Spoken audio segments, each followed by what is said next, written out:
Yes, people, welcome back to the channel. It's your boy Dan, back again. I know I've been gone for a while. I do apologize. Yeah, I've had to work, I've had other stuff to do. I'm gonna really try and stay consistent with this. I've got a bit more free time now, so hopefully I can really stay consistent. I'm gonna try and bang out a video every day. So if you guys just support it, you'll get the content. So yeah, just gonna do a short one today, just for my little comeback, just to say, let you know I am back.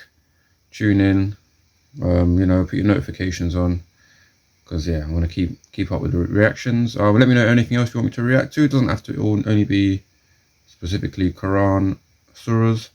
It can be other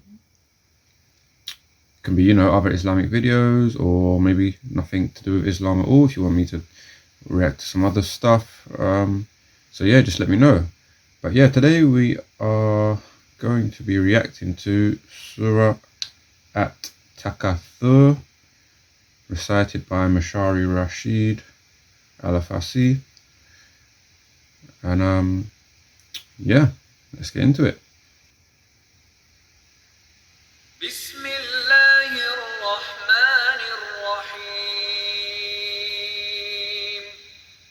ألهاكم التكاثر حتى زرتم المقابر كلا سوف.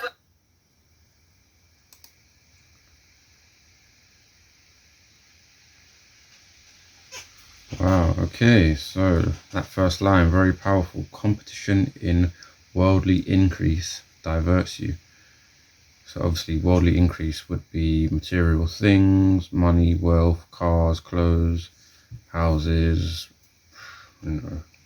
all the material things, technology, phones, stuff like that. The first line here, Allah says, competition in worldly increase diverts you. See, that's really interesting actually, because I've always kind of wondered about Islam's stance on capitalism.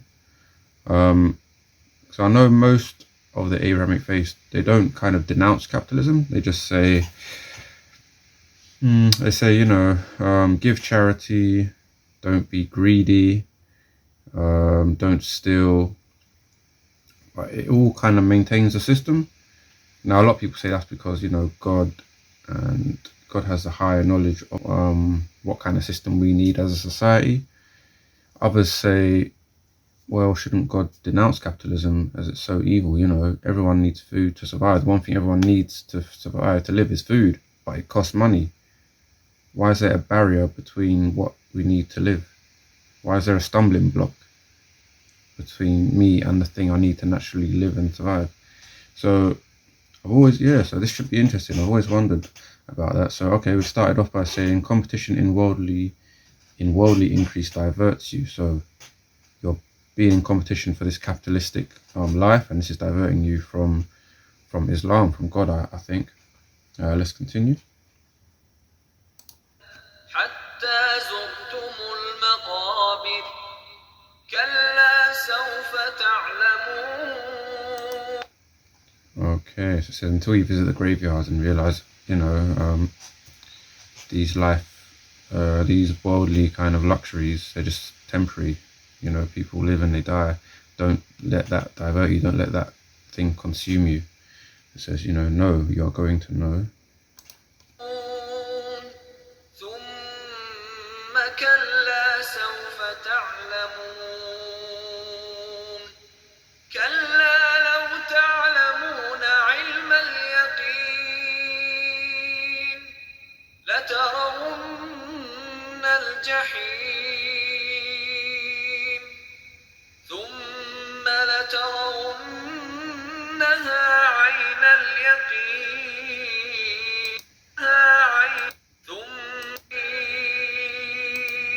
Okay, so basically saying, if you pursue only worldly pursuits, if you don't live Islamically, give charity, don't be consumed by wealth and power and materialism, then, there will be a punishment if you do not do that. If you don't manage to live away from that, then, you may suffer for this. ثم لترونها عين اليقين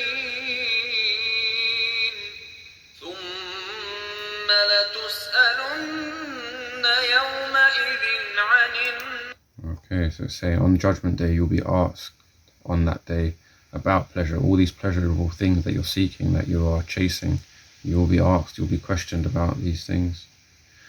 Interesting.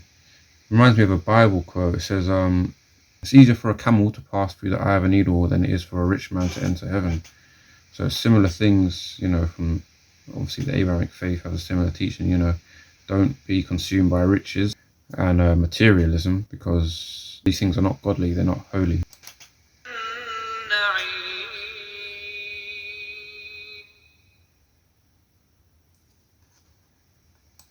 Okay, very interesting there. So basically denouncing greed, materialism.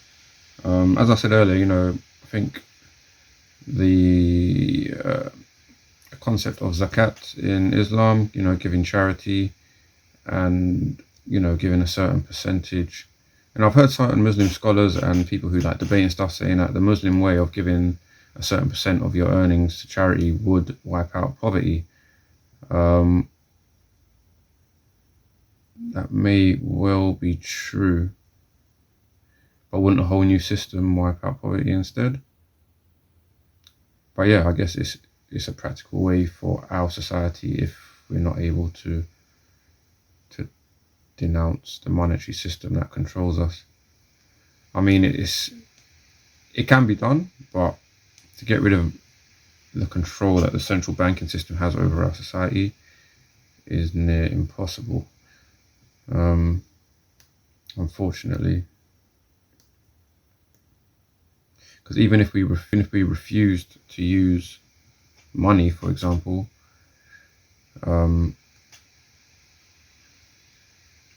there would be a certain group of people who would not, and it would just, I mean, the argument is that the value of a particular currency would just decrease, and then people who want to take advantage of that and still use currency, it will increase their currency and their value, and then, you know, it's the whole power structure of the world. So yeah, man, I definitely want to get into more stuff about capitalism and money actually in the Quran. So yeah, maybe suggest some surahs based on that as well.